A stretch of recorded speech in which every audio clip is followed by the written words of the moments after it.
জাতীয় পরিচয়পত্র নিজেদের অধীনে রাখতে কর্মসূচি পালন করছে নির্বাচন কমিশনের কর্মকর্তা কর্মচারীরা।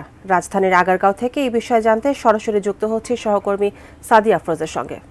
নেয়ার জন্য সরকার আলোচনা করছে এবং এই আলোচনার মধ্যে এখনো পর্যন্ত চূড়ান্ত সিদ্ধান্ত আসেনি। তবে যদি এটি বাস্তবায়ন হয়ে যায় তাহলে ইসির অধীনে আর এই এনআইডি কার্যক্রম থাকবে না। সেই শঙ্কা থেকেই আসলে তখন থেকে বলা যায় যে গত সপ্তাহখানেক ধরেই আসলে এই রকমের দাবি ছিল কর্মকর্তা কর্মচারীদের, যাতে এই এনআইডি কার্যক্রম ইসির অধীনে রাখা হয়।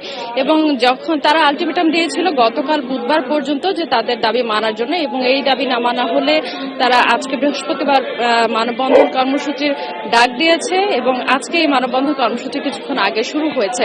এবং আপনি নিশ্চয়ই দেখতে পাবেন যে এখানে নির্বাচন কমিশনের যারা কর্মকর্তা কর্মচারী রয়েছেন তারা তো আছেন, তারা নির্বাচন কমিশনের সামনে এখানে ঢাকায় মানববন্ধন করছেন। তবে সারা দেশের নির্বাচন অফিসগুলোর সামনে এই ধরনের মানববন্ধন কর্মসূচি বেলা 11টায় শুরু হয়েছে।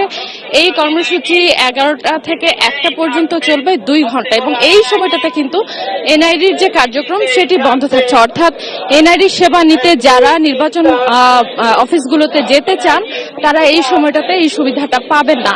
এবং তারা বলছেন যে এই আজকে যদি আসলে তাদের দাবি মানা না হয় তাহলে এর পরবর্তীতে অর্থাৎ আগামী সপ্তাহ থেকে তারা আরো কঠোর কর্মসূচির ঘোষণা দেবেন। কর্মবিরতি সহ অন্যান্য কর্মসূচি সেটি হতে পারে।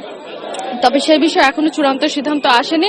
তারা বলছেন যে তাদের দাবি দেওয়া মেনে নেওয়া হোক, এবং এই যে ইসির অধীনে এনআইডি, আপনি জানেন যে নির্বাচন কমিশনের অধীনে আসলে এনআইডি কার্যক্রমের জন্ম, এবং এই কর্মকর্তা কর্মচারীদের হাত ধরে এতদিন এনআইডি কার্যক্রম এসেছে। এর আগে আওয়ামী লীগ সরকারের অধীনে এনআইডি কার্যক্রম স্বরাষ্ট্র মন্ত্রণালয়ের অধীনে নেয়ার একটি প্রক্রিয়া হয়েছিল, আইন পরিবর্তন হয়েছিল।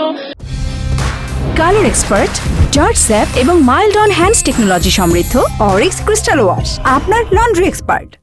নতুন আইন হয়েছিল এবং তারপরও কিন্তু সেটি আবার অন্তর্বর্তী সরকার দায়িত্ব নেওয়ার পর সেই আইন বাতিল করে দেওয়ার পর এনআইডি কার্যক্রম আবারও ইসির অধীনে চলে আসে।